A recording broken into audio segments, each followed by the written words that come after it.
सच्ची गल तो है वा परी जी कि मैंने खुद बड़ी कोशिश की अपने लोगों से कुछ नवा करा, कुछ तब्दीली लियावां, पर साथ नहीं दिता किसी ने। पर हुण तुसीं मिल गए ना, आपां ना रल के फट्टे चक देने। ये फट्टे चक देने मतलब? ਇਹਨੂੰ ਤਾਂ ਜਿੱਥੇ ਫੱਟੇ ਦਿਸਣ ਇਹ ਚੱਕ ਦਿੰਦਾ ਹੈ। नहीं वो फट्टे होंगे ना जी, वो आपां इदां चक देने।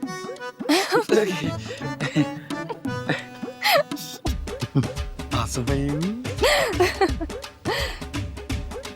तो फिर मुझे बताएं, हम कब से काम शुरू करें? आज तो जी, बल्कि आज भी किन्ने में किया होने तो। अभी से? हाँ जी। अब आज तो नहीं होगा। क्यों? वो कुछ पेपर वर्क भी तो करना जरूरी होता है ना, उसके बाद स्टार्ट करेंगे। ओके जी, मैं थोड़ी मर्जी। प्रेम जी, हाँ जी। आपसे मिलकर मैं बहुत रिलैक्स हो गई। अब सब कुछ नॉर्मल हो जाएगा इंशाल्लाह। और आपका फिर से बहुत बहुत शुक्रिया। वेलकम है जी।